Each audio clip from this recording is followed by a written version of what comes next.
일단 알고 있어야 될 기초 개념부터 볼게요. 그 빈칸은 이제 써서 메꿔 나가시는 거예요.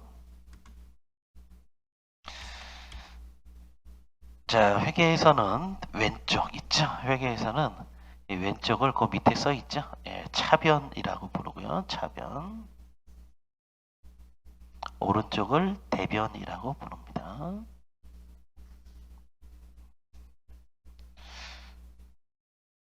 그래서 자, 차변 왼쪽을 얘기하는 거고요. 오른쪽 대변이라고 부릅니다. 이게 무슨 특별한 의미가 있느냐? 아무 의미가 없어요. 그냥 왼쪽이고 오른쪽이에요. 아셨죠? 예.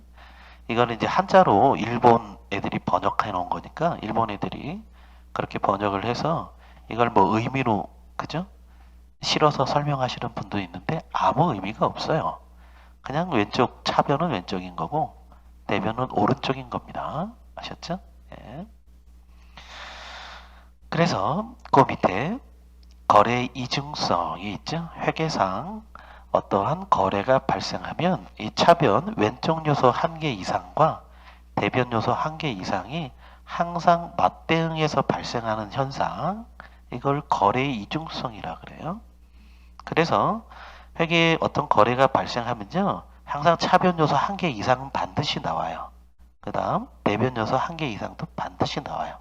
그래서 차변 요소 1개와 대변 요소 1개가 이렇게 결합할 수도 있고요. 아니면 차변 요소가 1개가 나오고 대변에 여러 개가 나올 수도 있어요. 반대로 차변에는 여러 개가 나올 수 있고 대변에 1개만 나올 수도 있고요. 아니면 다 여러 개가 나올 수도 있습니다. 차변과 여하튼 거래 이중성 뭐예요? 차변 요소는 1개 이상이 반드시 나온다는 거고요. 대변도 1개 이상은 반드시 나온다는 거예요. 그래서 차변 요소와 대변 요소가 맞대응해서 1개 이상은 반드시 발생한다는 거래 이중성입니다. 그 다음 거기 별이 5개 있죠? 예, 별 엄청나게 중요하다는 겁니다. 아주 기초적인 개념이에요. 자, 회계에서는 항상 차변 합계와 대변의 합계가 항상 같다는 원리예요. 이게 대차 평균의 원리라고 해요.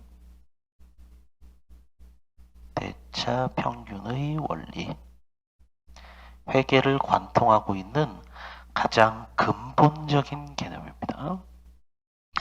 자, 우리 회계학에서 계산 문제들이 좀 많이 나오죠. 원래 회계학에서 계산 문제는 기초 개념이라 기초적인 거라 회계 2급하고 회계 1급에서만 주로 나와요. 세무 2급부터는 그닥 많이 나오지는 않고요. 근데 이 회계학에서 계산 문제의 90%는 이걸 물어보는 겁니다. 대차 평균의 원리를 물어보는 거예요. 그래서 가령 이런 거죠. 이렇게 자, 이거 T계정이라고 부르고요. 보통 계정을 약식으로 표현할 때 왼쪽은 차변이고 오른쪽은 이제 대변인 거예요. 자, 이거 대차 평균의 원리. 그러니까 회계에서는 이런 문제가 거의 90%라는 거예요. 그래서 차변이 이렇게 100이에요. 대변의 한 요소가 60이에요. 그럼 나머지는 얼마냐? 이렇게 물어보는 문제가 거의 90%라는 거예요. 항상 대차 평균의 원리에 따라 차변의 합계와 대변의 합계는 같아요. 그러니까 이거 얼마가 되겠어요? 당연히 40이 되겠죠. 이렇게 물어보는 문제가 회계학의 90%라는 거예요. 다 이걸 물어보는 겁니다. 그래서 엄청나게 중요한 원리이기 때문에 항상 계산 문제가 나오면 이 대차 평균의 원리를 떠올리셔야 됩니다. 자, 그 다음 계정 볼게요. 일단 알고 있어야 될 기초 개념, 계정.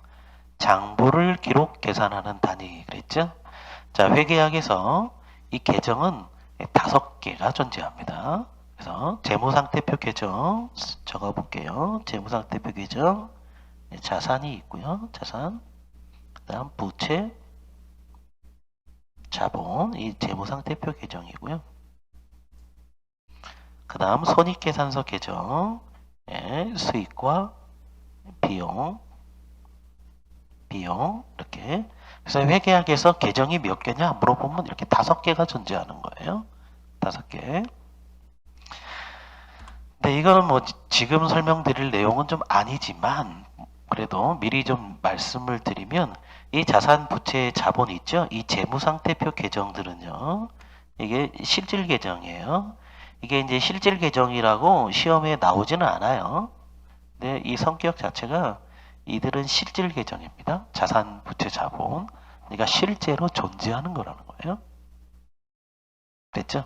그래서 이 자산 중에 이제 가장 대표적인 유형 자산 중에 건물 하나 예를 들어볼게요. 자, 건물이 실제로 존재하죠. 그래서 올해 끝났어요. 올해 끝나고 나면 항상 결산을 한다고요. 결산을 했더니 건물의 잔액이 장부가 100이에요. 그러면 얘는 실제로 존재하는 거니까 그 다음 연도에는 얼마 갖고 출발해요? 100 갖고 출발하겠죠. 이렇게 얘들은 실질 계정이라 100 갖고 그 다음 연도로 이렇게 차기 2월 시켜갖고요. 그 다음 연도로 넘겨갖고 장부를 100 갖고 이어가요. 그죠?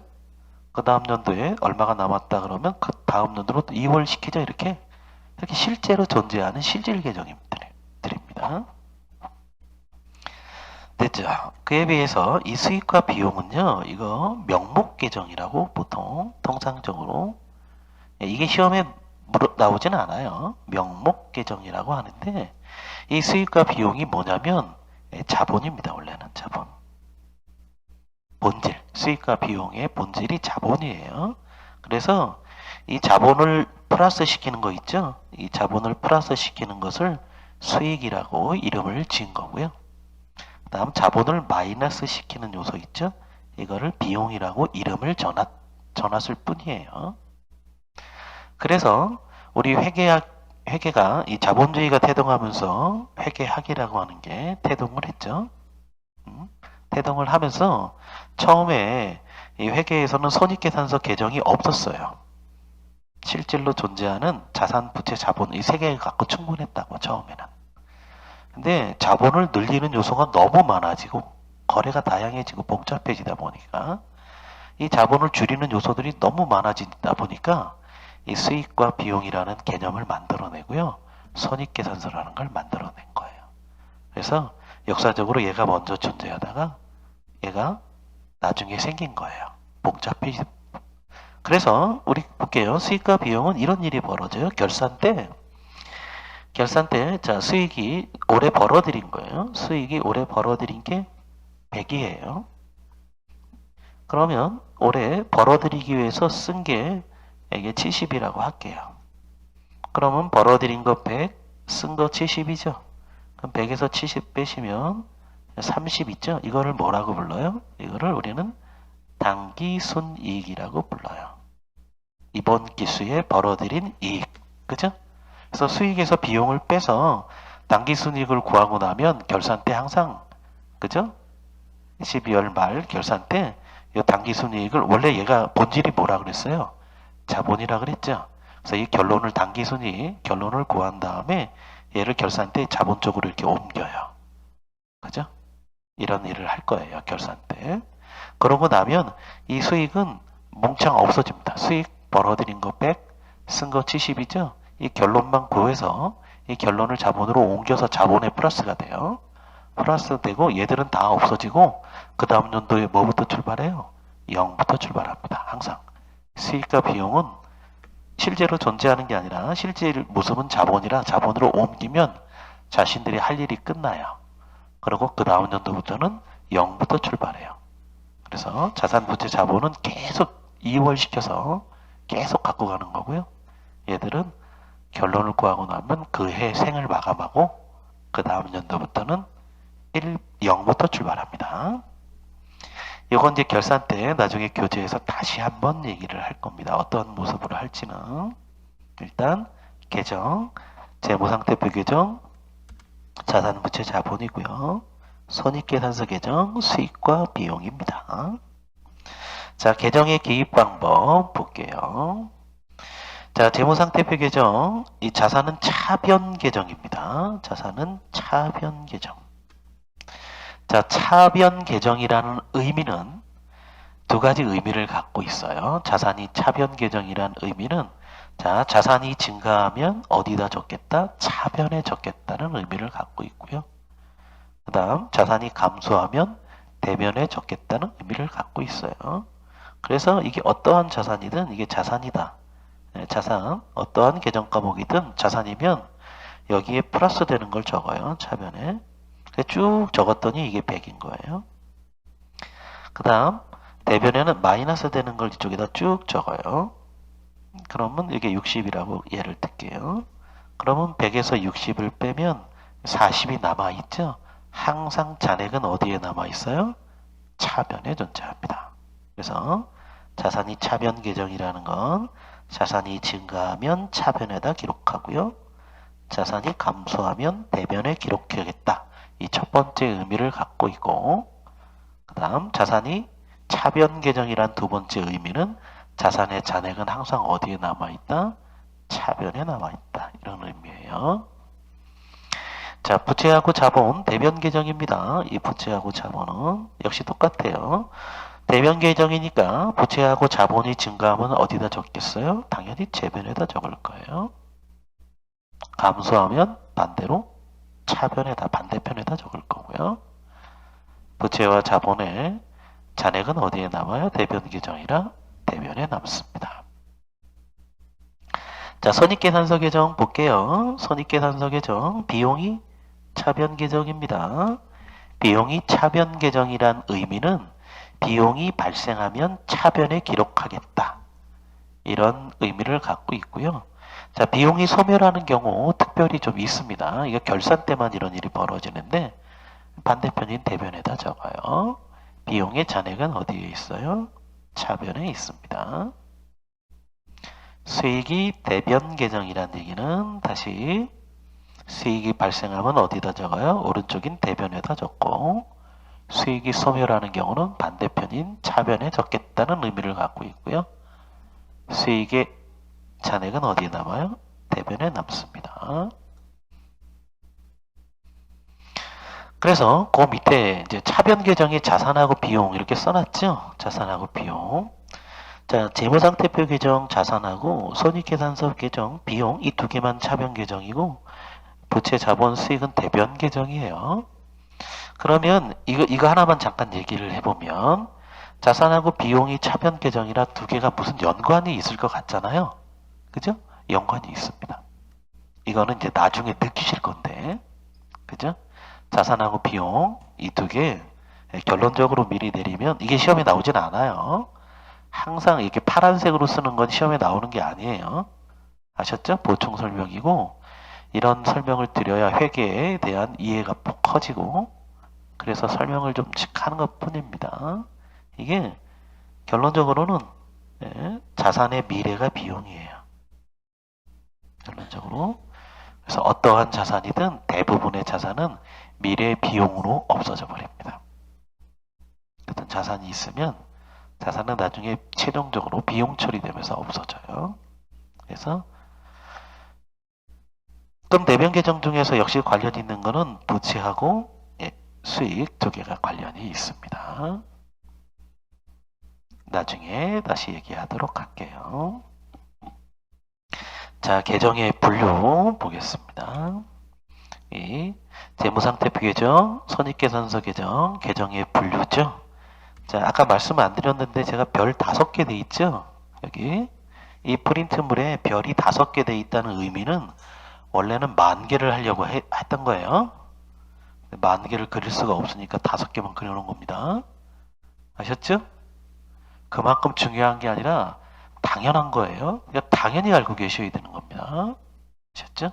네. 그래서 항상 어떠한 학습을 하든 분류를 먼저 하고 하셔야죠. 그래서 자 볼게요. 재무상태표 계정은 크게 자산은 자산, 부채, 자본으로 나누고요. 이 자산은 유동자산과 비유동자산으로 구분합니다. 유동자산은 다시 당좌자산과 당좌자산, 재고자산으로 구분하고요. 비유동자산은 다시 4개로 분류합니다. 투자자산, 유형자산, 형체가 있는 유형자산, 그다음 형체가 없는 무형자산, 나머지 떨거지들 기타 비유동자산.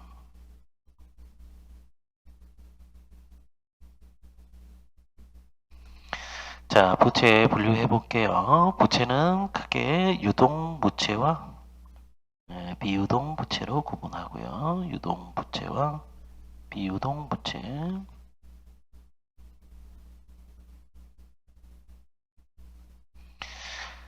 자, 자본의 분류 5가지로 분류합니다. 이 자본의 분류는 법인 기업의 자본입니다. 우리 회계 1급 대상이 법인 기업을 대상으로 하기 때문에 이 법인의 자본 특히 더 중요합니다. 우리 회계 1급 시험에서 이 자본의 분류하고 분류별로 계정 과목을 그냥 물어보기 때문에 단적으로 자본의 분류, 자본은 5개, 자본금, 자본잉여금,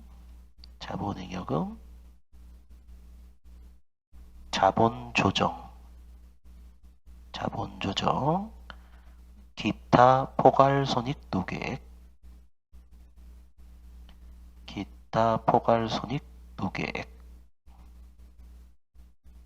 그 다음 이익잉여금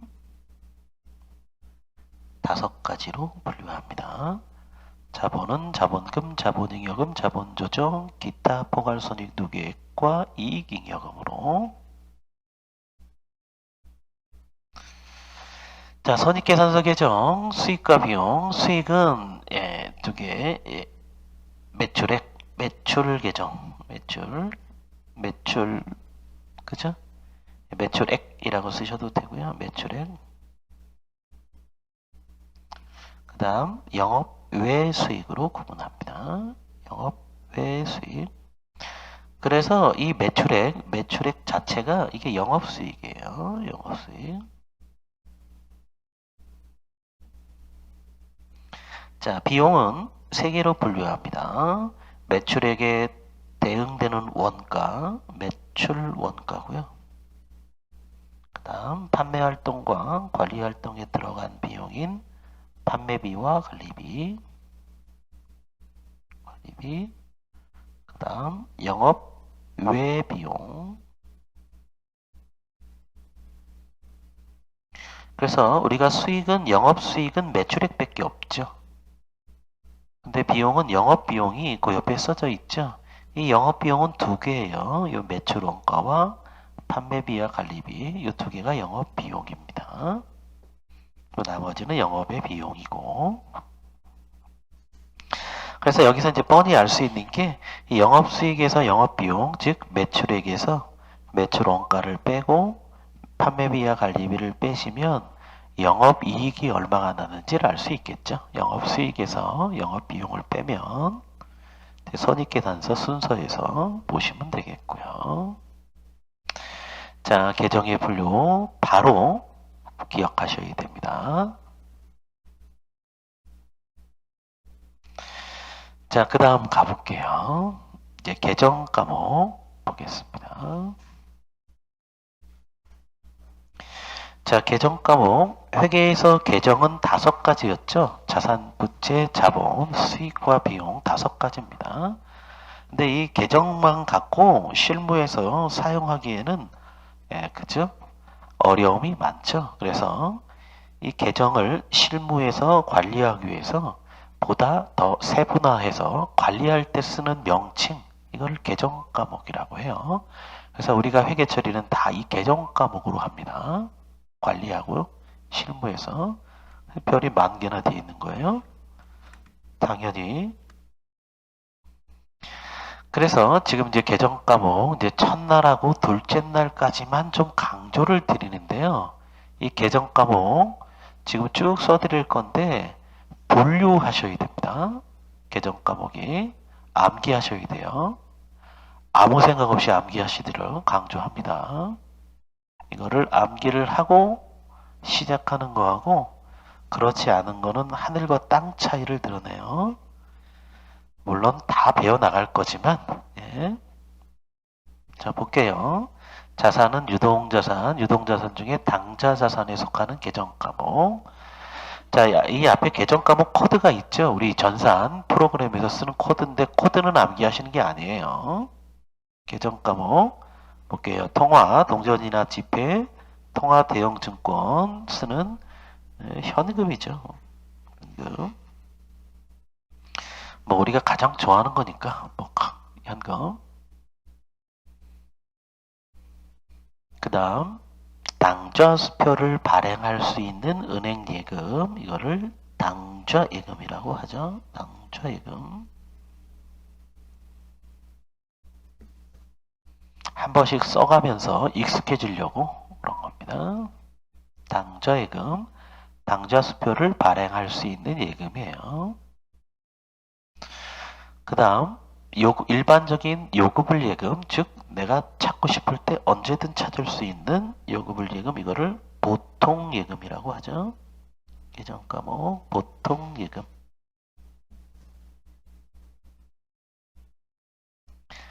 그 다음 단기간에 매매 차익을 목적으로 매입한 주식이나 채권. 우리 회사가 다른 회사의 주식이나 채권을 사왔는데 단기간 매매 차익, 즉 사왔다가 가격이 올라가면 바로 팔아먹을 목적으로 사왔다. 이러면 단기 매매증권. 단기 매매증권.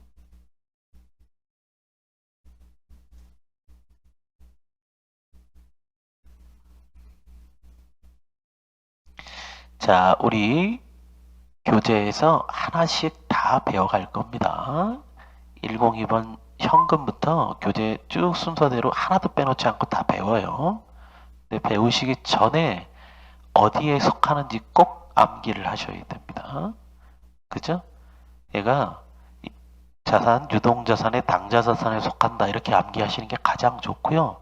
최소한 자산, 부채, 자본, 수익과 비용 어디에 속하는지는 구분을 하셔야 됩니다. 그거를 하려고 지금 이걸 하고 있는 거예요. 자, 그 다음 108번 볼게요. 상품이나 제품을 외상으로 판매한 채권, 이거를 외상 매출금이라고 부르고요. 외상 매출금.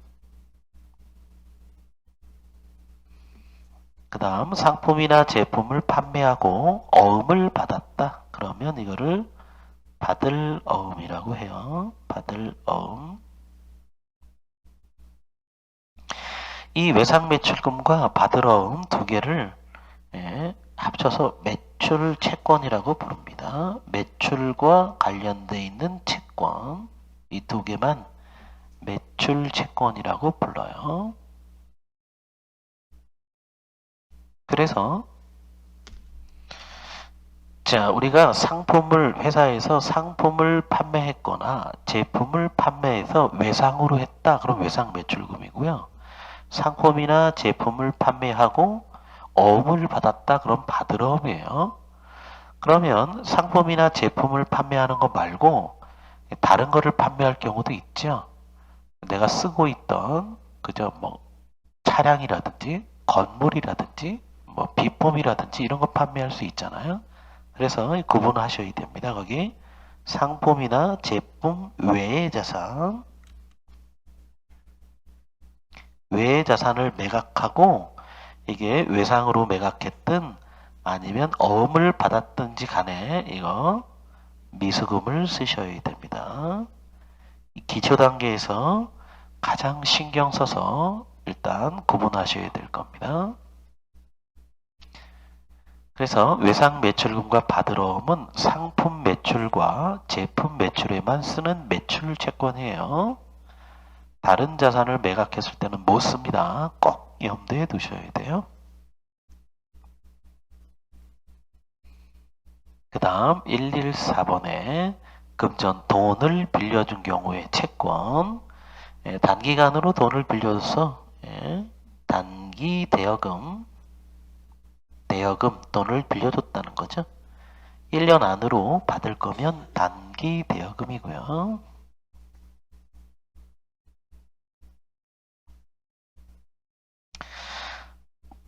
그 다음 볼게요. 116번에 기간이 경과해서 당기에 발생한 수익이 발생했는데 아직 못 받은 수익, 이거 미수수익입니다. 미수수익. 자, 미수수익과 관련해서 여기에 수익이 붙었다고 해서 수익이 아닙니다. 당좌자산이에요. 뭐하고 성격이 같다면 이 두 개하고 성격이 같은 거예요.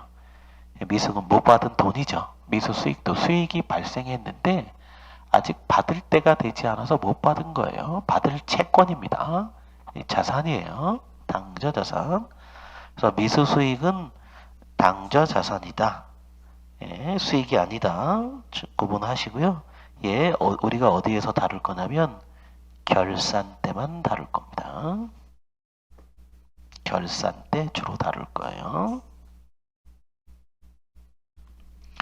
그 다음 131번 자산의 매입 등을 위해서 미리 준 계약금, 예, 돈을 미리 줬다는 거죠. 선급금이에요. 돈을 미리 줬기 때문에 내가 큰 소리 칠 수 있다고요.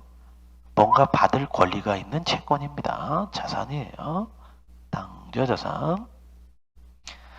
그 다음 차기의 비용을 미리 지급한 것으로 자산으로 처리한 비용.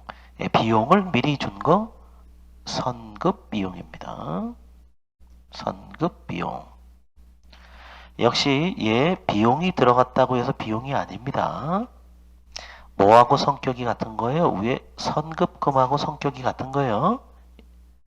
이렇게 두 개를 가려보면 이 금하고 비용을 같으면 똑같잖아요. 이 돈을 비용, 그저 미리 돈을 줬기 때문에 뭔가 받을 권리가 있는 채권이라고요. 역시 얘도 결산 때만 등장을 할 겁니다. 선급비용, 선급금하고 성격이 같은 거고요. 다 배워나가시겠지만 예를 들면 내가 보험료를 1년치를 미리 줬어요. 그럼 어떤 권리가 있어요? 보험 서비스를 받을 권리가 있는 거예요. 내가 월세, 임차료, 나중에 이제 월세, 건물의 임차료를 6개월치를 미리 줬어요.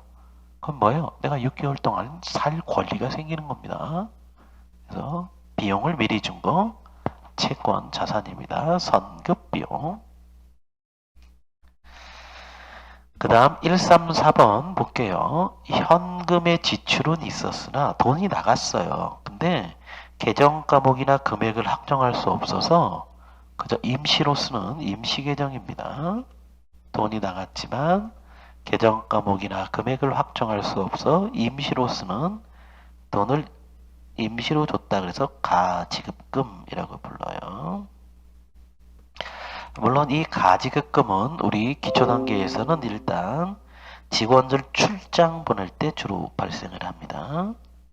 직원들 출장 보낼 때. 그 다음 141번 볼게요. 장부상 현금과 실제 현금이 불일치할 때 쓰는 임시계정. 그러니까 장부에 100원이 있어야 되는데 실제 가보면 100원이 있지 않은 거죠. 이게 남을 수도 있고 부족할 수도 있습니다. 그때 쓰는 임시계정 현금 과부족. 과잉 남을 때도 쓰고요. 부족할 때도 씁니다. 현금 과부족. 여기까지가 기초단계에서 하셔야 될 당좌자산입니다. 자산 쪽으로 갈게요. 재고자산. 146번에 판매를 목적으로 외부에서 구입한 물품, 이 도매업이나 소매업 이렇게 상계업에서 쓰는 거죠. 상품이라고 합니다. 판매 목적으로 사온 것들, 상품. 그 다음 150번 판매 목적으로 직접 생산한 물품, 그죠? 내가 만들어서 판매하는 거 있죠? 이 제조기업에서 쓰는 거예요. 제조업에서 제품이라고 부르죠. 그래서 내가 팔기 위해서 사온 거는 상품이고 팔기 위해서 만들어낸 거는 제품입니다. 그 다음 153번에 제품을 제조하기 위해서 구입한 원료와 재료, 이거를 원재료라고 하죠. 원재료. 그 다음 부차적인 재료는 이제 부재료라고 합니다. 부재료. 이 부차적인 재료, 부재료라고 하는 계정 과목이 존재한다는 걸 좀 염두에 두세요. 이게 부재료가 우리 시험에 거의 잘 안 나오는데 가끔씩 튀어나와요. 진짜 몇 년에 한 번. 그래서 원재료만 다루다 보니까 이 부재료가 나와도 원재료 쓰시는 분들이 있어서 주의하시라고 여기다 그냥 미리 써놨습니다. 그 다음 167번에 소모품이나 수선용 부품들, 이걸 저장품이라고 해요. 저장품. 그 다음 168번 운송 중에 있어서 아직 도착하지 않은 원재료나 상품. 자, 원재료 사오고 상품도 사오는 거예요. 근데 아직 사기는 샀는데 오고 있는 것들이 있죠. 이거 도착하지 않았다 그래서 미착품이라고 부릅니다. 미착품. 상품이나 원재료 중에 아직 도착하지 않은 물품. 그 다음 169번 제조 과정에 있어서 완료되지 않은 미완성품, 아직 만들고 있는 거죠. 이거를 제공품이라고 불러요. 제공품. 그래서 이 제조기업은 어떻게 되는 거예요? 원재료를 사와서요, 생산에 투입하겠죠. 원재료. 그래서 생산 중에 있는 거를 제공품이라고 부르는 거고요. 생산이 완료돼서 이제 판매가 가능하면 이걸 제품이라고 부르는 거예요. 그래서 이 제조기업은 원재료를 생산에 투입해서 생산 중에 있는 제공품을 거쳐서 최종적으로 완성된 것을 제품이라고 부릅니다. 그래서 이 과정을 다루는 게 원가회계예요. 나중에 제조기업에. 그 다음 요거 여기 1, 2, 2번이라고 써놨네요. 예. 173번인데 최근 프로그램에서는 코드는 중요하지 않습니다. 사무용품이나 소모성 비품, 소모품이라고 부르죠. 소모품. 재고자산에 속해 있고요. 자, 그 다음 이제 비유동자산에 투자자산 볼게요. 투자자산. 장기 금융상품인데 항상 회계에서는 이 단기 있죠. 단기하고 장기 두 개를 구분하겠죠. 이 단기를 유동이라고 부르는 거고요. 유동. 그 다음 장기를 비유동이라고 불러요. 비유동. 그래서 장기와 단기를 구분하는 기준이 이게 1년을 기준으로 하는 거예요. 1년. 다 배워 나가실 겁니다. 그래서 1년 아니면 단기라고 하는 거고요. 유동. 1년을 초과하면 장기라고 불러요. 비유동. 그래서 자, 은행에 있는 금융상품 있죠. 뭐 정기예금이나 정기적금이나 뭐 각종 양도성 예금이나 은행의 금융상품들이 있죠. 그게 만기가 1년 이후에 도래한다. 그럼 1년을 초과하죠. 이러면 이거를 통칭 장기성 예금이라는 계정 과목을 씁니다. 장기성 예금.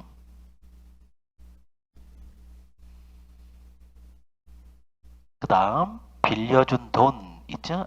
빌려준 돈은 대여금이었어요. 1년 안으로 내가 받을 거다. 그럼 아까 단기 대여금이었죠. 여기 금전을 빌려줬는데 1년 안으로 받을 거고, 얘는 1년 이후에 받을 거예요. 그러면 장기 대여금이죠. 투자자산입니다. 자, 이 장기 대여금이 투자자산이라고 하는 거, 이거 아주 중요합니다. 장기 대여금이 투자자산입니다. 나중에 조금 있다가 곧 다른 거하고 비교해 드릴 거예요. 그 다음 투자 목적으로 보유하는 토지와 건물, 투자 목적의 토지와 건물, 투자 부동산.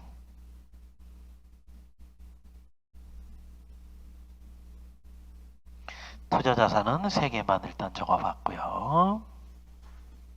다음 페이지 가겠습니다. 비유동자산의 유형자산 볼게요. 내가 업무용 영업활동에 사용하기 위한 대지 땅 있죠? 예, 토지입니다. 계정과목. 그 다음 업무용으로 사용하기 위한 건물과 부속 설비, 당연히 건물이죠. 건물. 그래서 이제 우리 시험에 나오는 건데 미리 좀 써보면 이런 거예요. 우리가 이렇게 토지하고 건물을 사왔어요. 토지 또는 건물을 이렇게 사왔다고. 그러면 계정 과목이 이렇게 계정 과목이 셋 중에 하나가 될 거예요. 셋 중에 하나가 될 겁니다. 토지와 건물을 사오면 그냥 토지 건물을 쓰시면 안 되고요. 그 목적을 보셔야 된다고요. 그래서 토지와 건물을 사왔는데 내가 팔아먹기 위해서 사왔어요. 즉 판매 목적. 이 부동산 매매업 같은 거죠. 부동산을 팔아먹는 회사니까 토지와 건물을 판매 목적으로 사왔다. 그러면 계정 과목 상품을 쓰셔야 돼요. 판매를 위해서 사온 거니까. 그럼 얘가 재고자산이라고요. 재고자산. 이 부동산 매매업이죠. 이런 경우에. 자, 토지와 건물을 사왔는데 내가 사왔다가 나중에 가격이 올라가면 비싸게 팔아먹을 목적으로, 즉 투자 목적으로 사왔어요. 그러면 아까 했던 투자 부동산을 쓰셔야 됩니다. 계정 과목. 투자 부동산. 얘는 투자 자산이죠. 자, 토지와 건물을 사왔는데 내가 사용할 목적이에요. 영업활동에 사용할 목적, 즉 업무 목적으로 사왔어요. 그럼 그때 비로소 계정 과목을 토지면 토지, 건물이면 건물 이렇게 잡으셔야 돼요. 유형자산입니다. 그래서 토지와 건물을 사왔다 그래서 그냥 바로 토지 또는 건물 이렇게 쓰시면 안 되고 목적이 뭐냐 정확히 밝혀서 계정 과목을 구분하셔야 됩니다.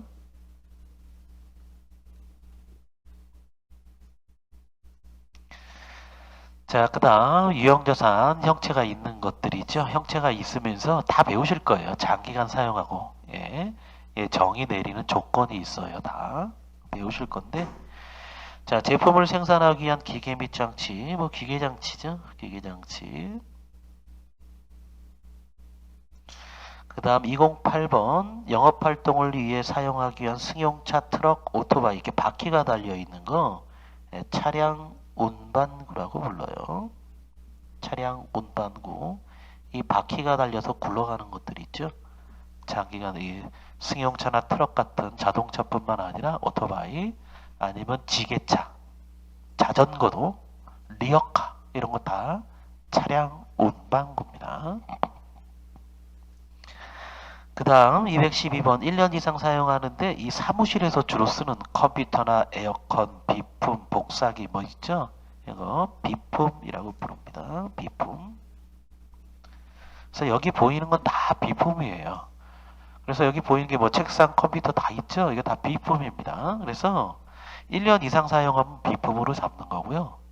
1년 안으로 그냥 1년 안으로 없어질 거예요. 그러면 아까 우리 재고자산에 잡았던 소모품을 잡는 거예요. 1년 이상 장기간 사용하면 유형자산의 비품으로 잡는 거고 그죠? 1년 이상 사용되지 않으면 통상 소모품을 잡습니다. 그 다음 214번 건설 중에 있는 자산 말 그대로 건설 중인 자산이에요. 아직 짓고 있는 거죠. 우리 회사의 본사 건물을 짓고 있다 그러면 건물은 완성된 거죠. 완성되기 전에 건설 중인 자산 이렇게 잡습니다. 유형자산이었고요. 여기까지. 자, 무형자산.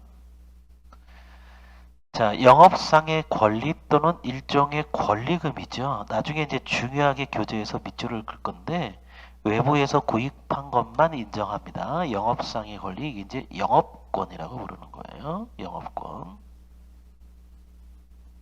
영업권. 자, 이 영업권은 좀 미리 설명하면 이 권리금이라고 써 있죠. 예, 임차 권리금하고 같은 계정이에요. 임차 권리금. 일종의 권리금이라고요. 권리금. 자, 임차 권리금은 언제 써요? 보통 이 상가에서 쓰죠. 우리가 어디 상가를 임차해서 상가를 들어가는데 그 상가 들어갈 때 권리금 윗돈 얹어주고 들어가죠. 그거 얘기하는 거예요. 그 영업권도 그거 얘기하는 겁니다. 근데 상가에서는 임차 권리금이라고 하는 계정 과목을 쓰고요. 일반 기업에서는 영업권이라고 하는 계정 과목을 써요. 그러니까 이런 거예요. 우리 회사, 우리 법인 기업이 있는데 법인 기업이 A라고 하는 회사를 돈 주고 사왔어요. 인수 합병한 거죠. 돈 주고 사왔어. 인수 합병. 했을 때, 자, 이 A라고 하는 기업의 가치가 100이에요. 예, 장부에 보면 100이면 얼마를 주고 사오면 돼요? 100을 주고 사오면 된다고. 근데 돈을 얼마를 준 거냐면 여기다가 이렇게 120을 준 거라고. 그럼 윗돈을 얹어준 20 있죠? 이걸 얘기하는 거야. 20. 이게 영업권이에요. 근데 왜 윗돈을 얹어주겠어요? 당연히 이 A라고 하는 회사가 뭔가 특별한 게 있으니까 윗돈을 얹어주고 산 거라고. 즉 A라고 하는 기업이 지리적 여건이 좋다든가, 그죠? 그 다음 고객들이 아니면 종업원의 능력이 뛰어나다든가, 특허나 노하우가 많다든가, 여러 가지 원인으로 인수합병할 때 얹어준 윗돈, 이걸 영업권이라고 불러요.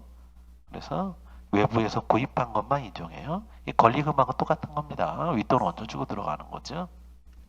영업권, 무형자산이고요. 역시 교재에서 자세한 내용은 다룰 겁니다. 자, 산업재산권 중에 산업재산권은 이 법률 있죠. 이 법률에 의해서 보장되는 권리예요. 산업재산권. 그래서 크게 나누면 네 가지가 있는데 이 법률에 의해서 일정 기간 독점적 배타적으로 이용할 수 있는 권리인데 그냥 그 중에 대표적인 거 하나만 적어볼게요. 특허권입니다. 특허법에 의해서 보장되는 권리죠. 특허법에 의한 특허권, 특허권 말고도 실용신안권, 의장권, 상표권, 디자인권 뭐 등등 많아요. 네, 특허권이 주로 나오니까 특허권만 좀 적어봤습니다. 법률에 의해서 보장되는 권리. 그 다음 신기술 또는 신제품 개발과 관련된 비용인데 미래의 경제적 효익이 있어서 자산으로 처리할 때 개발비 합니다. 개발비. 그래서 기업이 신제품 개발, 신기술 또는 신제품 개발과 관련된 비용이 이제 돈이 들어가잖아요. 신제품을 만들려면 자산 처리할 때는 개발비라고 하는 무형자산을 쓰고요. 여기다 비교를 해서 이거를 비용 처리할 때는 경상연구개발비라고 하는 개발비라고 하는 비용 계정 과목을 써요. 그래서 지금 구분하셔야 될 거는 신제품, 신기술 개발과 관련돼서 돈이 들어갔는데 자산 처리해야 된다 그러면 무형자산 개발비를 쓰셔야 되고 비용 처리하라 그러면 경상연구개발비 쓰시면 되고요. 그 다음 무형자산 컴퓨터 프로그램 소프트웨어입니다. 계정 과목 소프트웨어.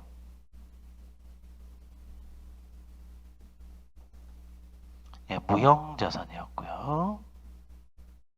그 다음 기타 비유동자산 1년 이상 장기간 사용돼서 비유동자산은 맞는데 투자자산도 아니고 유형자산도 아니고 무형자산도 아닌 나머지 떨거지들, 그래서 기타 비유동자산이라고 불러요. 기타 비유동자산에서 중요한 것은 역시 이 보증금입니다. 보증금, 임차시 보증금. 내가 뭐를 빌릴 때 공장이나 사무실 기계나 차량 뭔가 임차 빌려올 때 보증금 맡기죠. 이 보증금 임차 보증금이라고 합니다. 그래서 채권 나중에 되돌려 받아야 될 권리 채권입니다. 그죠? 내가 건물을 빌렸어요. 그럼 보증금 주고 나중에 월세 줄 거잖아요. 그럼 보증금 맡겨놓은 게 임차 보증금이에요. 그래서 계약 기간이 끝나고 이제 건물을 빠져나갈 때 되돌려 받아야 될 채권 자산입니다. 임차 보증금. 그래서 모든 보증금들은 다 기타 비유동 자산이에요. 자, 그 다음 밑에 세 개 떨거지들은 사실 실무에선 중요하지 않아요. 외상 매출금 중에서 1년 이상 장기간으로 가는 건 장기 외상 매출금일 거고요. 장기 외상 매출금. 그 다음 받으럼 제품이나 상품을 판매하고 어음을 받았는데 1년 이후에 회수기간에 1년 이후에 받을 거 장기 받으럼이에요. 장기 받으러. 그 다음 상품이나 제품 외에 다른 자산을 매각하고 나서 못 받으면 미수금이었죠. 근데 1년 이후에 회수할 거예요. 그러면 장기 미수금입니다. 장기 미수금.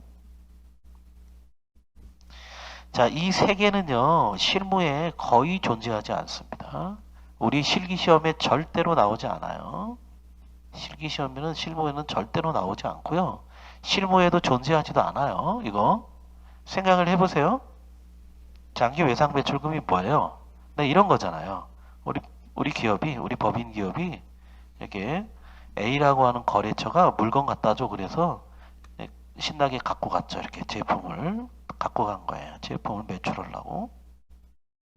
그랬더니 얘들이 돈을 언제나 주겠대요. 1년 이후에나 돈이 주겠대요. 이게 있어요, 실제로?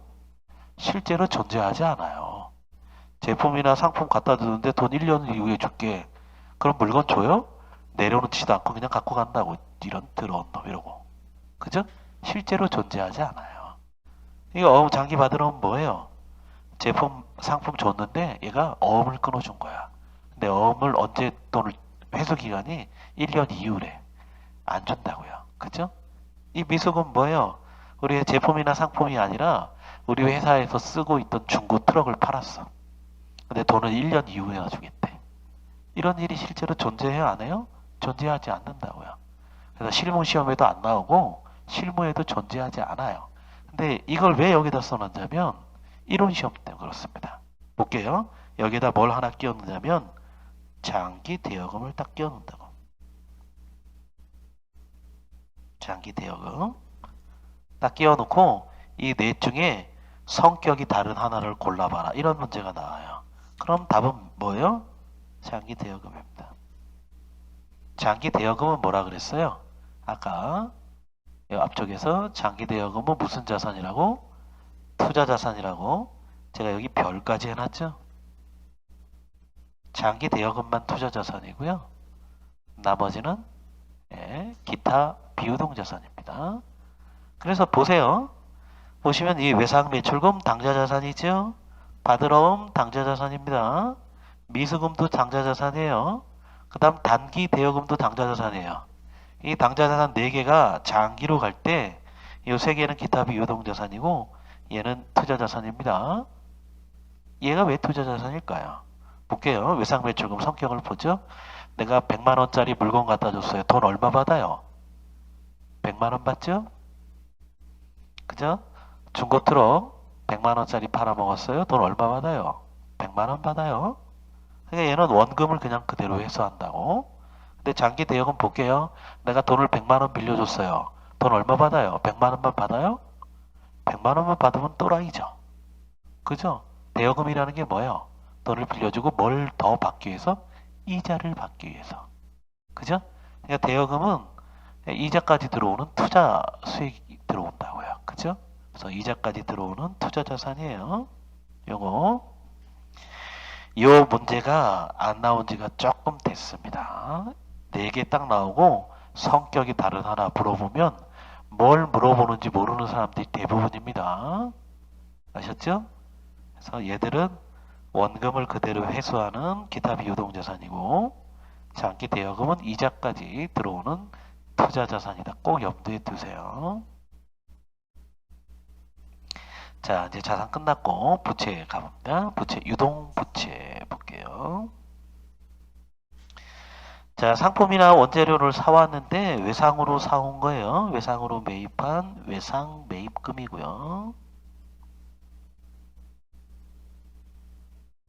그 다음 상품이나 원재료를 매입할 때 내가 어음을 지급했어요. 그럼 지급어음입니다.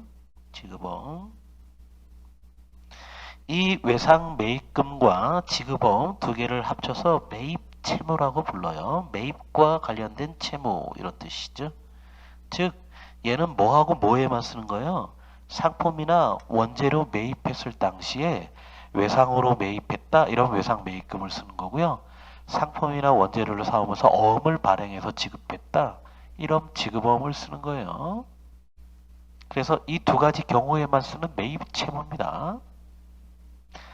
그래서 상거래 이 상품이나 원재료 매입 이외의 물건, 이외에 이 물건을 사오고 외상으로 사왔거나 아니면 어음을 발행했다 이러면 이걸 쓰시면 안 돼요. 상품이나 원재료 나올 때만 이 두 개를 쓰는 겁니다.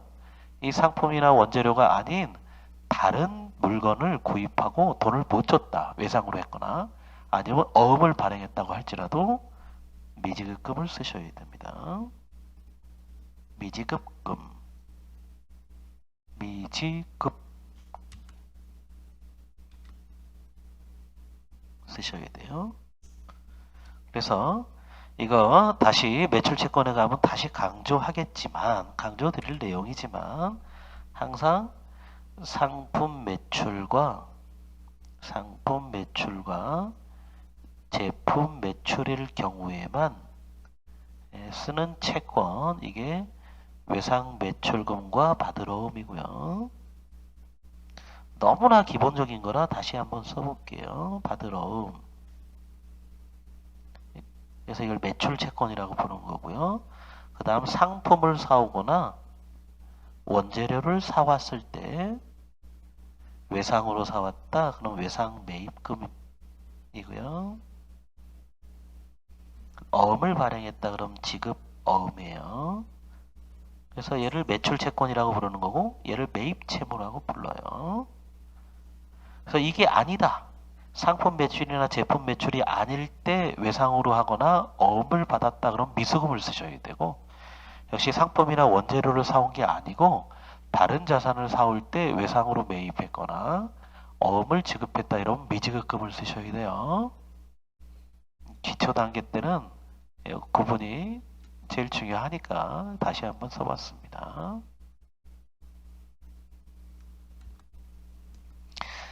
다음 볼게요. 254번에 254번 급여 지급 시 원천 징수한 소득세, 국민연금, 건강보험, 고용보험 미리 받아놓은 돈 이래서 예수금이라고 불러요. 예수금 원천 징수한. 자, 이 원천징수를 잠깐 얘기를 해볼게요. 원천징수. 그래도 개정과목 대충 어떤 건 다 배우지만 어떤 건지는 좀 알아야 돼서 원천징수를 잠깐 설명을 해볼게요. 통상적으로 기업 있죠. 기업이 근로자에게 이 근로소득만 잠깐 얘기해 볼게요.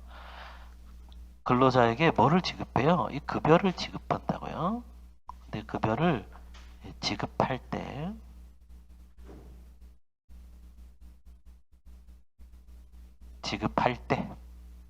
항상 이 회사가 원천징수 의무자가 돼서요. 원천징수 의무자. 그 다음 자, 이 급여를 받는 근로자가 소득을 벌어들였으니까 세금은 근로자가 내야 되죠. 자신의 소득에 대해서. 이제 납세 의무자입니다. 원래 보세요. 급여를 받으면 근로자가 세금을 내야 된다고요. 그죠? 세금을 내야 되는데 이 근로자보다 회사 내에는 격리부서들이 있죠. 회계를 담당하거나 세무 파트에 이 담당자들이 있으니까 누가 더 세금에 대해서 잘 알아요? 당연히 회사가 잘 알죠? 그러니까 국가에서 의무를 줘놓은 거예요. 국가에서 너 급여를 지급할 때 이 근로자가 한 달치 내야 될 세금을 네가 계산해. 계산해갖고 근로자 그 급여에서 띄어갖고 이 띄는 행위를 원천징수라고 부르는 거예요. 근로자가 내야 될 세금을 네가 더 똑똑하니까, 네가 잘하니까 얘 세금을 네가 계산해서 네가 띄고 줘. 그죠? 그러고 난 다음에 항상 관할세무소에 이 세무서가 있을 거 아니에요. 회사 관할세무서에 언제까지? 다음 달 10일까지 보통 급여를 지급한 달 다음 달 10일까지 당연히 이거를 신고하고 납부하는 제도. 원천징수 얼마 했어요. 그리고 돈까지 납부하는 제도. 이게 원천징수 제도예요. 우리나라는 소득세법에 있는 그죠? 제도예요. 일단 기초 단계에 지금 회계 2급 수준을 하고 있으니까 그래서 회사 입장에서 볼게요.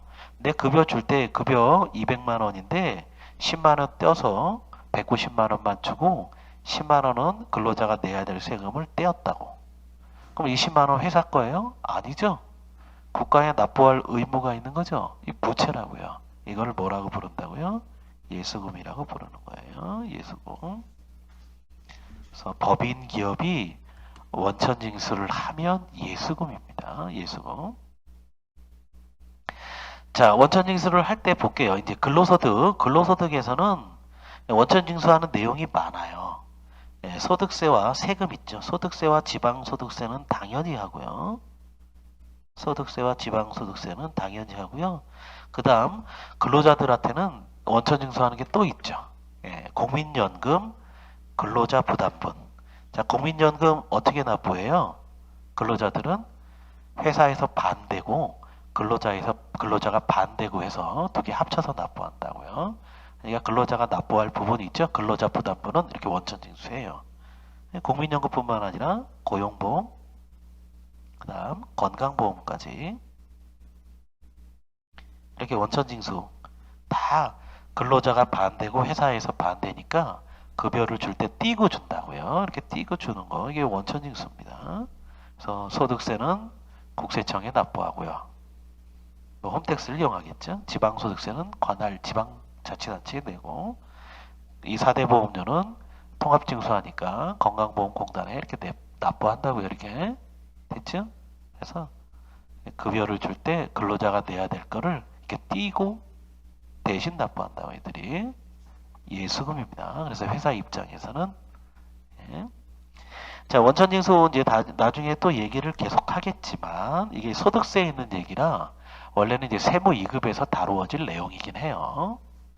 근데 세무 2급에서 다루어질 내용인데 자, 이 기업이 개인이잖아요. 개인. 이 소득세법, 개인의 소득에 대해서 과세하는 게 소득세법이에요. 이게 소득세법에 규정이 있어요. 그래서 원천징수로 하고 하는 제도를 소득세에서 딱 명시를 하고요. 이 소득세에 있는 원천징수 내용을 다른 세법에서 다 준용해요. 갖다 쓴다고. 왜 소득세법에서 이걸 규정해 놨냐면 우리 개인 있죠. 개인은 자신의 소득을 받을 때 대부분의 소득에 대해서 다 원천징수를 당합니다. 그래서 지금 근로소득만 얘기했죠. 내가 은행으로부터 이자가 들어온다. 그럼 은행에서 원천징수를 해가요. 그 다음 배당, 그죠? 주식이 투자해서 현금 배당 받았다. 그럼 떼가요. 배당 주는데, 그죠? 떼가고 줘요. 다. 그것뿐만 아니에요. 뭐 연금을 받든, 그죠? 아니면 사업소득. 이 사업소득이 이제 대표적인 게 뭐 강사료 있죠? 이런 것들이에요. 예, 등등.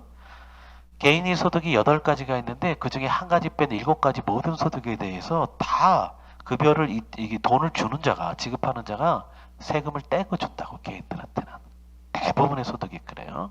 그래서 내가 아르바이트를 한다. 그건 뭐예요? 아르바이트 세금 떼고 들어온다고. 그죠? 예. 뭐 금액이 적으면 안 떼지만 일정 금액을 하루 1,000원 넘어가면 다 떼요. 그냥 1,000원이 넘어가면 줄 때. 그래서 소득세법에서 규정한 거예요. 가장 급여가 많이 나오니까 급여를 예를 든 거고. 됐죠? 그래서 기억하실 거 원천징수하면 회사 입장에서 예수금입니다. 국가에 납부할 의무가 있는 부채라고요. 됐고요. 그 다음 볼게요. 257번 봅니다. 현금 등 입금, 돈이 들어왔지만 계정 과목이나 금액을 확정할 수 없을 때 쓰는 임시계정이에요. 이게 가수금이라고 하는 거죠. 아까 가지급금에 반대되는 거고요. 돈이 들어왔는데 뭔지 모를 때 쓰는 겁니다. 가수금. 그 다음 상품 매출이나 제품 매출에 대해서 미리 받은 계약금, 선수금이죠. 선급금에 반대되는 거예요. 당좌자산에. 미리 받은 계약금. 자, 돈을 미리 받았어요. 그럼 뭔가 줘야 될 의무가 생긴다고요. 돈을 미리 받았기 때문에 뭔가 갖다 줘야 될 의무가 생기는 부채입니다. 그 다음 빌린 돈 역시 단기 차입금이에요. 유동이니까. 그래서 돈을 빌려주면 대여금이라고 부르고요. 돈을 빌려오면 차입금이라고 부르죠. 근데 유동이니까 단기 차입금. 돈을 빌려와서 1년 안으로 갚아야 될 돈입니다. 그 다음 262번 볼게요. 기간이 경과돼서 비용이 발생했지만 아직 지급하지 않은 비용, 이걸 미지급 비용이라고 합니다. 미지급 비용. 역시 비용이 붙었다고 해서 비용이 아니에요. 비용이 발생해서 돈을 줘야 되는데 아직 못 준 거니까 부채입니다. 아셨죠? 역시 뭐에만 등장해요? 결산 때만 주로 등장할 거예요. 그 다음 차기의 수익을 미리 받은 것으로 부채로 처리한 수익 있죠. 미리 받은 수익이라 그래서 선수 수익입니다. 역시 수익자가 붙었다고 해서 수익이 아닙니다. 그죠? 돈을 수익을 미리 받은 거니까 가령 월세를 미리 받았어요. 임대료, 월세.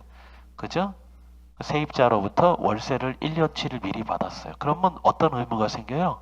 1년 동안 꼼짝없이 빌려줘야 됩니다. 그냥.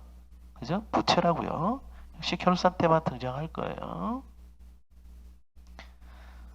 그래서 나중에 이게 한 챕터입니다. 결산 때 다루어질 아주 중요한 내용이 우리 당좌자산에 아까 얘기했죠? 이거 결산 때만 이 미수수익과 수익이 아닙니다. 미수금하고 똑같은 거고 선급비용 비용이 아닙니다. 선급금하고 똑같은 두 개 당좌자산이었죠. 얘 두 개하고 지금 부채에서 다루는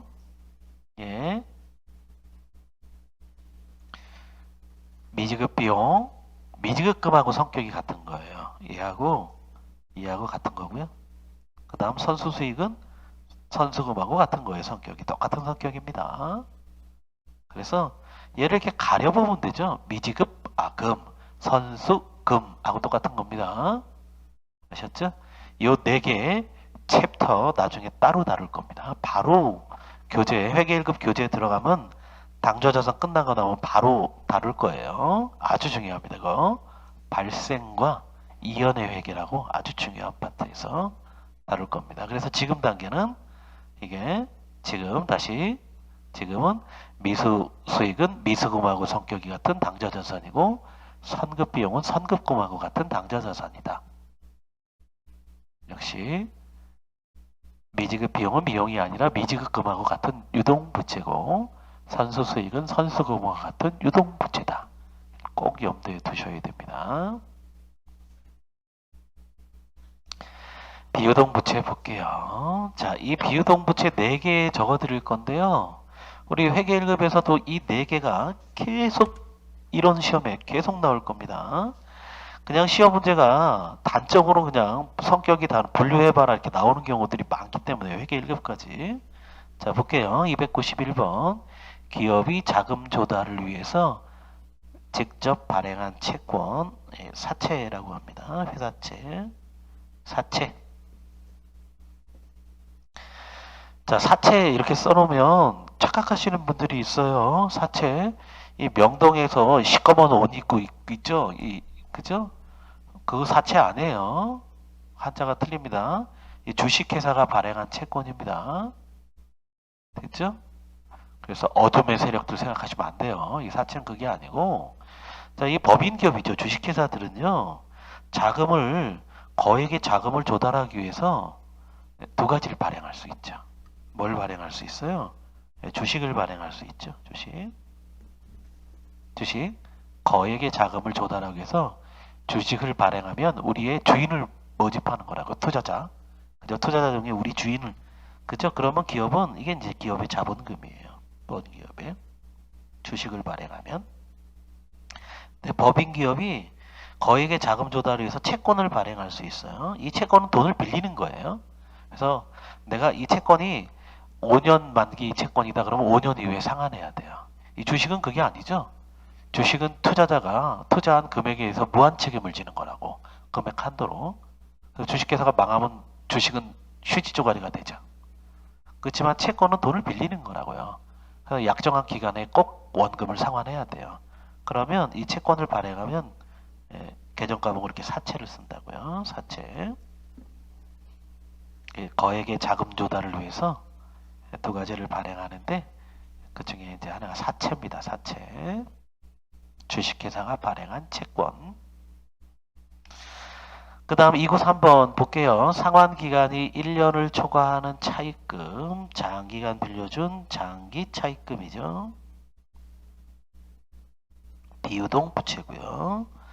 자, 부동산이나 동산을 임대하고 받은 보증금, 임대 보증금이죠. 자, 임대 보증금은 우리가 주인인 경우에요. 임대 빌려준 겁니다. 건물을 빌려주고 세입자로부터 보증금 받았어요. 그럼 주인 입장은 뭐예요? 계약 기간이 끝나면 세입자 빠져나갈 때 돌려줘야 될 부채라고요. 비유동 부채입니다. 그 다음 295번에 임직원이 퇴직할 때 지급할 퇴직금에 대비해서 부채로 설정해 놓은 퇴직급여 충당부채입니다.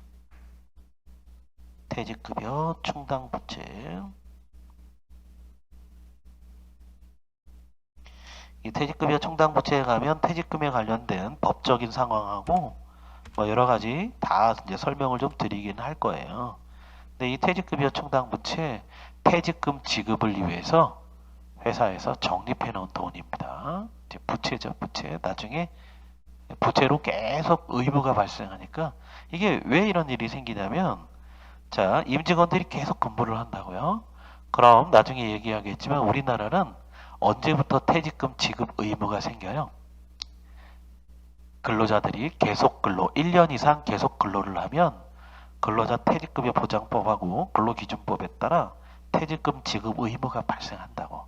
그러니까 기업들은 퇴직금 지급을 위해서 그저 매년 말에 뭘 하냐면 직원들이 퇴직금이 1년 지금까지 발생한 퇴직금을 계산을 해요. 그래서 그거를 이 퇴직금의 충당부채로 적립시켜 놓는다고. 부채로. 계속 쌓아가는 거야. 그럼 나중에 퇴직하면 여기서 이제 쌓아놓은 돈에서 쓸 거예요. 그래서 그걸 위해서 부채로 적립해 놓은 돈입니다. 보다 자세한 사항은 교재 가서 설명을 드릴게요. 자, 자본 볼게요. 자본금 계정 그냥 하나만 일단 쓸게요. 우리 아까 법인 기업의 자본은 자본금, 자본잉여금, 자본조정, 기타 포괄손익누계액, 이익잉여금으로 구분한다고 썼죠. 그죠? 근데 법인 기업은 자본 항목이 되게 복잡합니다. 그건 이제 교재에서 다룰 거고요.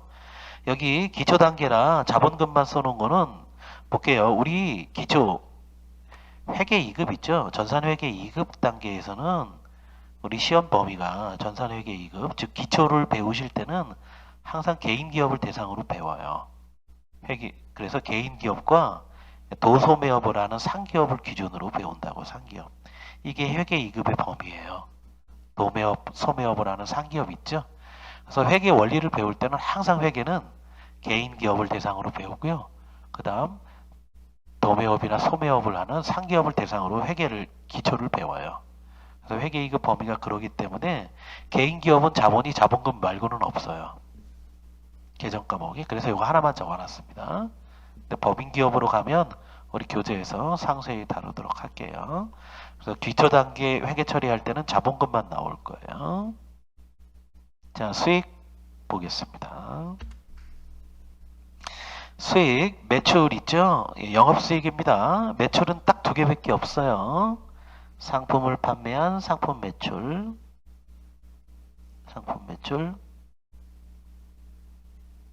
그 다음 제품을 매출한 제품 매출. 영업수익은 딱 두 개밖에 없습니다.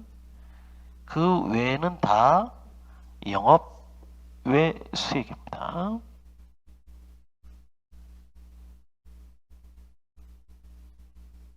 자, 영업외 수익 볼게요. 적금이나 예금, 돈 빌려준 대여금에 대해서 이자를 받았다. 이자 수익. 보유 주식을 갖고 있는데 현금 배당금을 받았어요. 그럼 배당금 수익.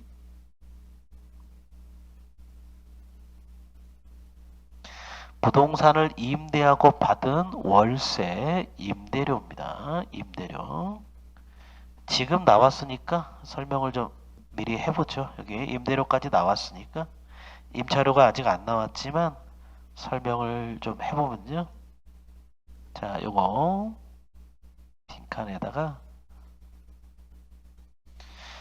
자, 우리 일상생활에서 이렇게 혼용해서 쓰기 때문에 우리 이제 정확하게 해보겠습니다. 우리가 흔히 쓰는 이제 건물주 있죠. 건물주, 우리의 소원, 건물주, 그죠? 세입자가 있다고 이렇게 건물자를 이들이 이제 서로 간에 건물을 빌려주고 이렇게 하는 계약, 이거를 임대차 계약이라고 하죠. 임대차 계약. 계약을 맺으면요.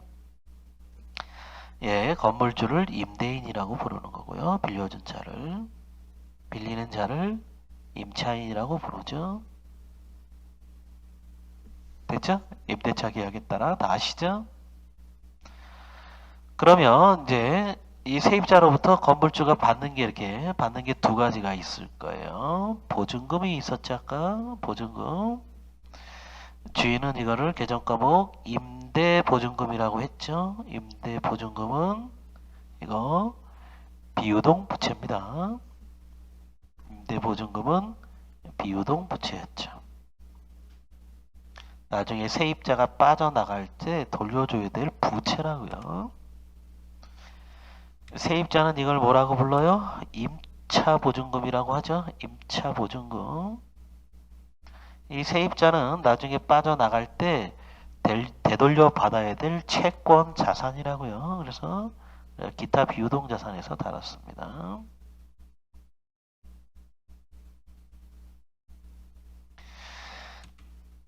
자, 그 다음 뭐를 받아요? 보증금만 받는 게 아니라 월세를 받는다고 이렇게 월세를 받으면 주인은 이걸 뭐라고 불러요? 임대료라고 부르죠. 임대료. 영업의 수익입니다. 그럼 세입자는 이걸 뭐라고 불러요? 임차료라고 부르겠죠? 임차료. 판매비와 관리비입니다. 나중에 뒤에 쓸 거예요. 판매비와 관리비. 되셨죠? 철저하게 구분하세요. 우리 일상 생활에서 보세요. 생활할 때 임차료라고 부르는 거 들어보신 적 없죠? 거의 없을 거예요. 그죠? 내가 세입자도 임대료 줬다 그러고 얘도 임대료 받았다 그래요. 건물주도. 일상생활에서 임차료라는 용어는 거의 안 쓰고 다 임대료라고 쓴다고. 그죠? 건물주도. 원래는 건물주는 임대료라고 불러야 되고 세입자는 임차료를 줬다고 불러야 되는데 임차료라고 부르시는 분 본 적 있어요? 없죠? 다 임대료라고 부른다고. 왜 그런 거예요? 뭐 이유가 있겠어요? 다 주인이 되고 싶으니까 그렇죠. 다 주인 입장이니까. 네, 앞으로는 내가 세입자면 임차료라고 정확히 부르셔야 됩니다. 아셨죠? 두 개 구분하세요. 임대료와 임차료. 일상생활에서는 임대료라고 부를지언정 우리 회계 처리할 때는 임대인지 임차인지 꼭 구분하세요. 아셨죠?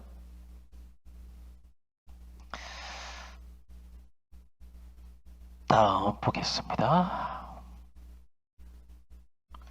905번 볼게요. 단기 매매증권을 기말 공정가치로 평가하니 이게 단기 매매증권 평가이익이에요. 단기 매매증권 평가이익.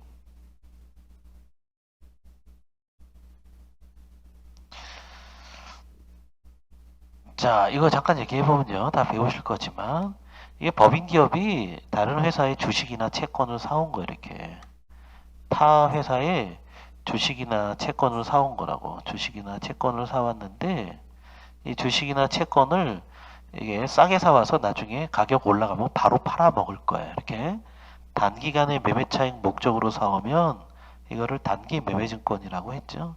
그래서 내가 주식시장에서 사오자마자 가격 올라가면 팔아먹을 목적으로 이 단기 매매 증권입니다. 얘를 100을 사왔는데 얘를 12월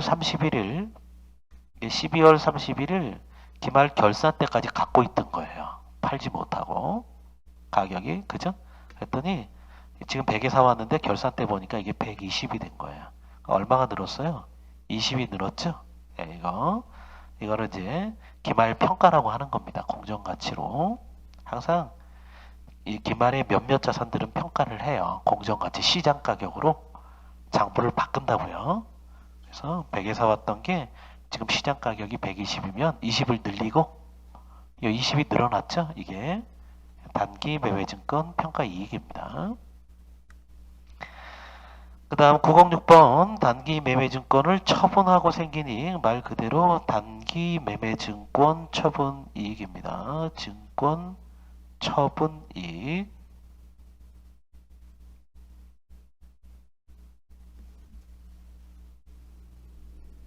한 번씩 이렇게 써 가시면서 좀 익숙해지시라고. 자, 909번 수수료 용역을 제공하고 받은 수수료를 받으면 수수료 수익이고요. 수수료 수익. 914번 유형자산 처분하고 생긴 유형자산 처분 이익이고요. 처분 이익. 917번 현금이나 기타 재산을 무상으로 받았을 때 생긴 이익, 공짜로 받아 생긴 이익을 자산 수중 이익이라고 하고요. 자산 수중 이익. 그 다음 채무를 면제받아 생긴 이익, 말 그대로 채무 면제 이익이에요. 갚아야 될 채무 부채가 있는데 면제 받았어요. 919번 보험회사로부터 받은 보험금 수익이죠. 보험금 수익. 그래서 보험회사에 내는 건 보험료라고 하고요. 받는 건 보험금이라고 하죠. 그래서 보험금 수익이에요. 그 다음 금액적으로 중요성이 없어서 일시적이고 소액적인 거.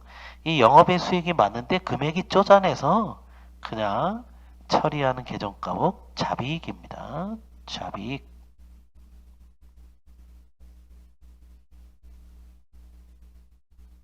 다음 비용 쪽 이제 볼게요. 비용. 매출 원가가 있네요. 상품 판매, 상품 매출에 대응되는 원가. 이게 상품 매출 원가고요.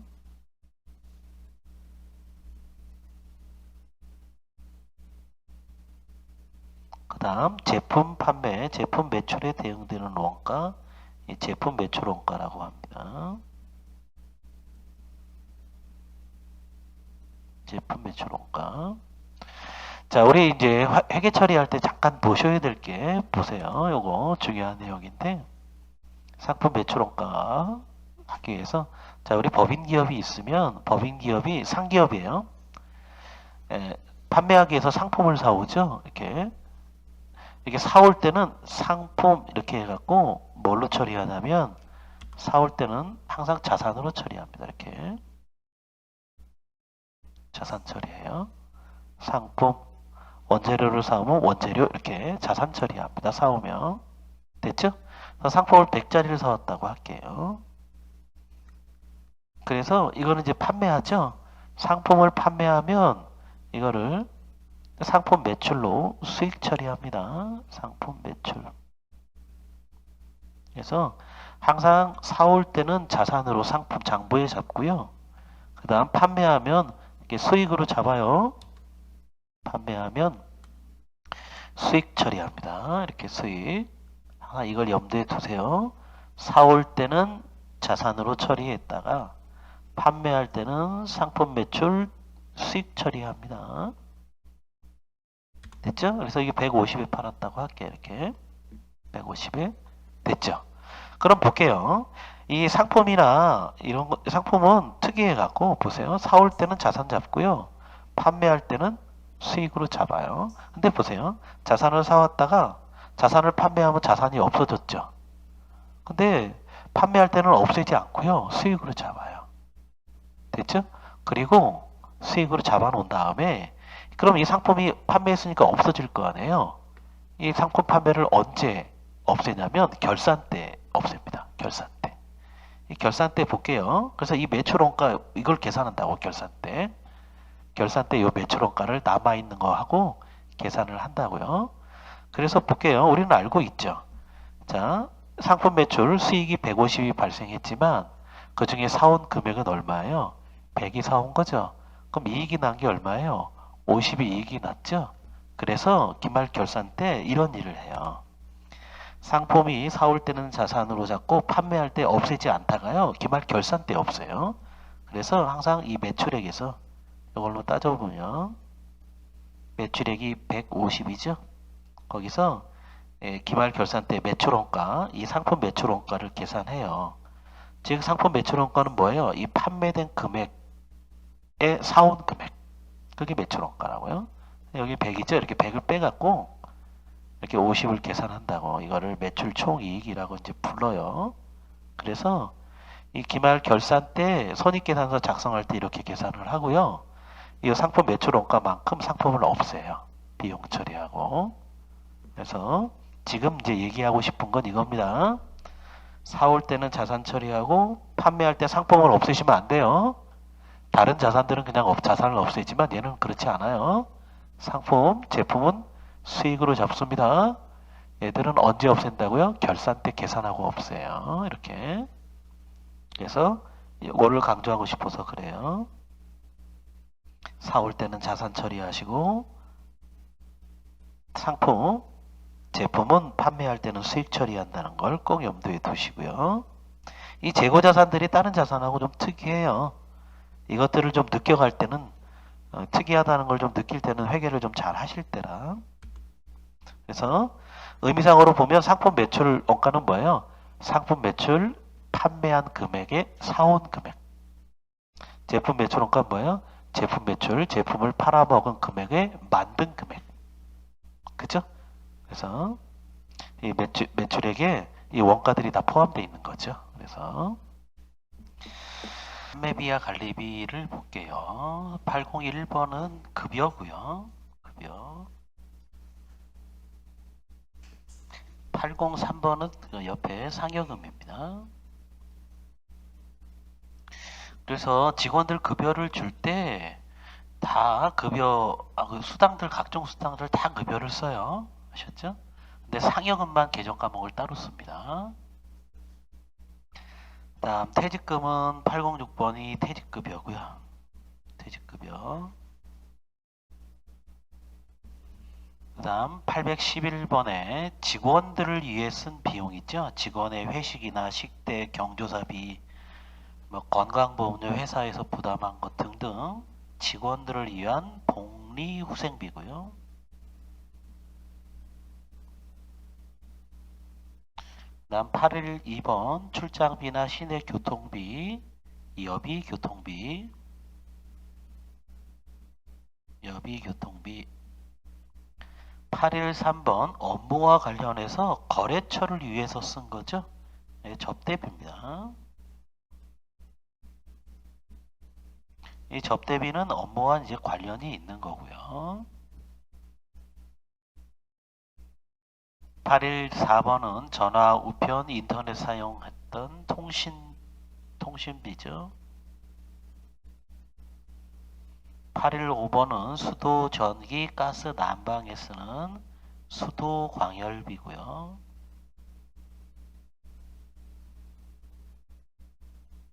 817번은 재산세나 자동차세 등은 세금과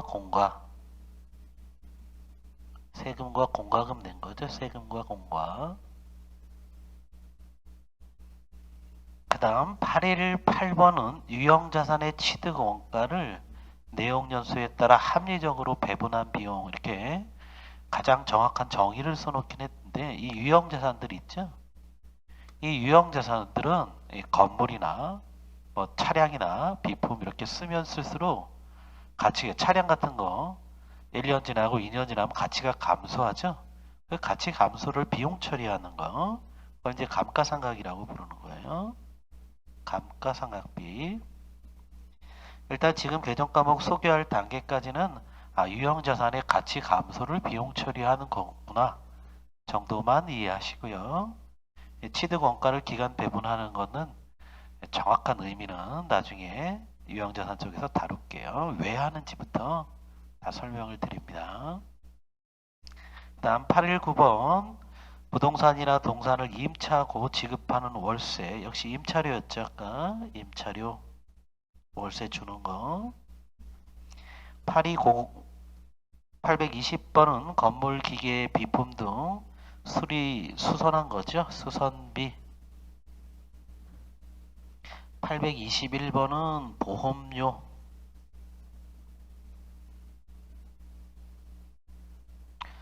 822번은 차량을 유지하는 데 소요되는 차량 유지비죠. 그래서 차량을 수리하거나 엔진 오일이나 주유하거나 이런 것들. 다음 824번은 운송 과정에서 발생하는 우짐이나 택배비는 운반비. 825번은 임직원의 교육 훈련을 위한 교육훈련비. 말 그대로 뭐 설명드릴 게 없어요. 바로 비용이라 교육훈련비. 826번 도서나 신문, 잡지, 명함, 복사, 도장 이럴 때 쓰는 도서 인쇄비.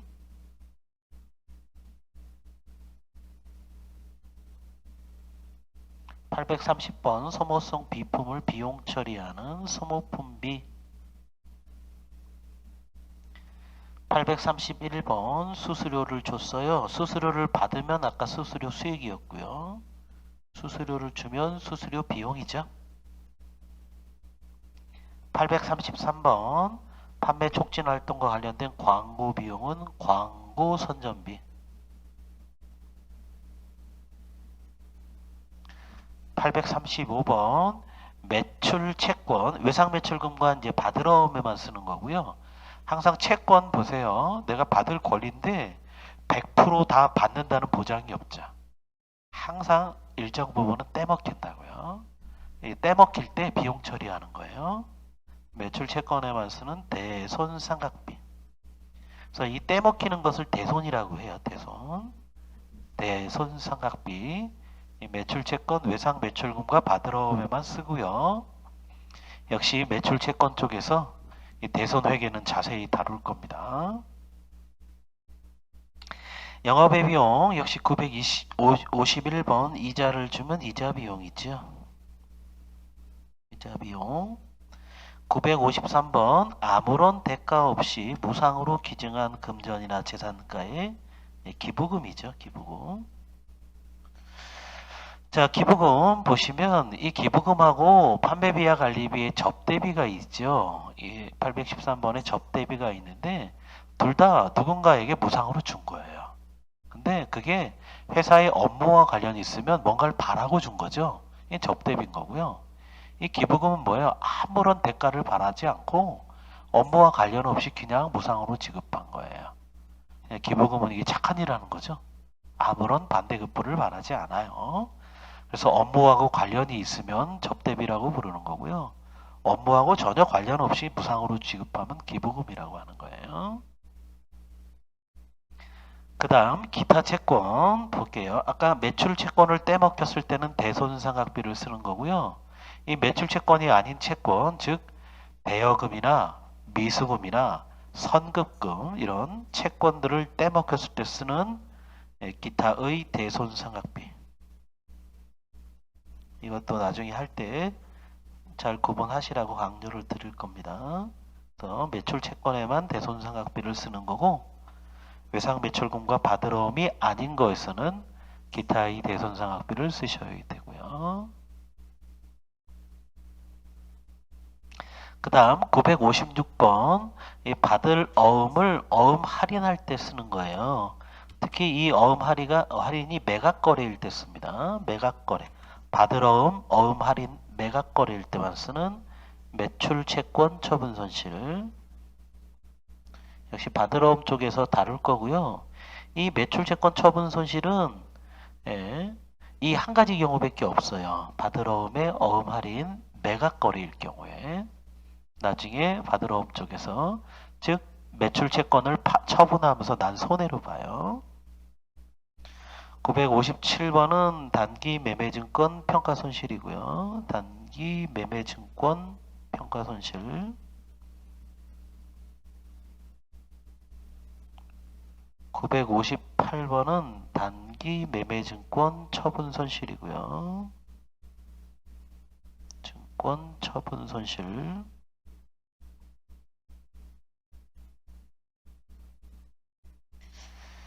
자, 961번 화재나 수해, 지진 등 자연적 재해로 발생하는 재해 손실이에요. 자, 이 재해 손실 중에 특히 좀 주의하셔야 될 건 화재입니다. 이 회계에서는 화재도 재해로 봐요. 이 천재지변에 의한 뭐 홍수, 지진 다 재해 손실이고요. 근데 화재는 원래 재해보다는 인재 쪽에 자연재해보다는 인재에 가깝죠. 근데 회계에서는 자연재해하고 똑같이 재해로 봅니다. 그래서 화재 나오면 재해 손실 하셔야 돼요.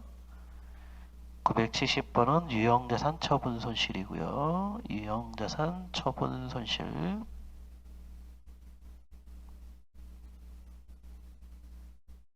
그 다음 980번 금액이 짜잔해 갖고 손해봤는데 금액이 짜잔해서 잡손실 그래서 영업의 비용까지 다 써봤습니다. 자, 이렇게 한 번씩 써보고요. 처음 회계를 하시는 분들을 위해서 한 번씩 써보고 얘들을 꼭 암기를 부탁을 드릴게요. 아까 얘기했듯이 얘가 딱 나오면 어디에 속하는지 그죠?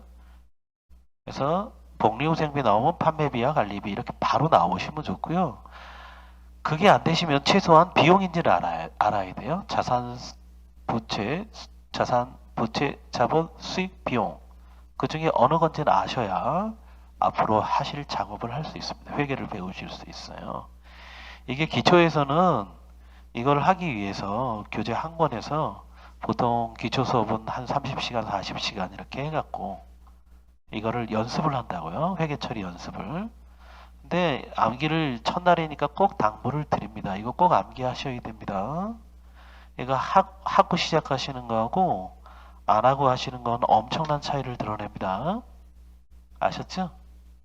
내가 머리가 워낙 좋다. 그죠? 그래서 하나씩 배울 때 다 익힐 수 있다. 이러셔도 하시는 게 좋아요. 아셨죠? 꼭 당부 드립니다. 주말을 이용해서. 자, 오늘 아마 집에 가면 제가 새벽이라도 보낼 건데, 일단 먼저 보낼 게 이렇게 두 가지를 보내드릴 건데, 이런 동영상 파일을 하나 보내드릴 거예요. 원래 이게 이제 파워포인트 파일인데, 이건 이제 보시면, 이렇게, 있죠? 가수금은 유동부채, 가지급금은 당저자산, 감가상각비, 판매비와 관리비, 개발비, 무형자산. 됐죠? 이렇게 이제 암기하시라고 파워포인트 파일 하고요. 이거를 이제 동영상으로 내보내 갖고 아까 이렇게 동영상 파일 보내드릴 거예요. 얘는 가만히 보고 있으면 그냥 지나가요. 그래서 어디 뭐 대중교통을 이용하시거나 시간 짬 낼 때 그냥 보고 계시면 휴대폰 보고 계시면 됩니다. 아셨죠? 꼭 당부드립니다. 아셨죠? 네. 첫날 전에 회계를 하셨던 분이나 아니면 이게 왜 필요해서 이런 걸 하는지 이렇게 의문이 되시는 분도 있는데 그건 접어두시고 그냥 제가 당부드린 대로 하세요. 아셨죠? 꼭 부탁드립니다. 이거 관심을 갖고 시작하느냐 그렇지 않느냐는 큰 차이를 나타냅니다. 아주 큰 차이예요. 그래서 제가 낮 수업을 하거나 시간 뭐 240시간 이런 시간 수업 시간이 그런 반에서도 이 작업을 한다고요. 그래서 이게 낮반 같은 경우에는 그죠? 이거 이렇게 하고 암기를 했는지 안 했는지 확인을 일일이 다 해요 제가. 그죠? 이걸 하고 시작하시면 회계가 재밌고 그죠? 할만하고 빠르게 간다고요. 근데 이걸 안 하고 하시면 일단 왜 해야 되는지는 바로 느끼실 거예요. 이제 바로 할 거니까. 바로 회계 처리를 분결을 할 거니까 이걸 구분을 못 하시면 최소한 자산부채 자본 수익 비용은 구분을 하셔야 된다 그랬죠. 근데 그거보다 시험을 위해서 철저하게 분류까지 딱 구분을 좀 해주세요. 분류 암기하시고 당부드립니다. 첫날하고 두 번째 날까지만 해요. 이런 얘기를 한다고요.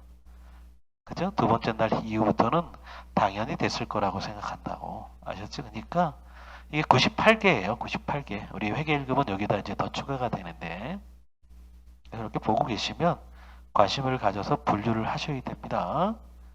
이 아까운 시간에도 이 얘기를 계속하는 이유를 아시겠죠? 예, 당부를 꼭 드릴게요. 그래서 두 개를 보내드릴 거니까 그래도 암기하시는데 조금이라도 좋은 방법이 어떨까 해서 보내드리는 거니까 드시고요. 그래서 쭉 이제 암기를 좀 하시면 되겠네요. 그걸 이용해서.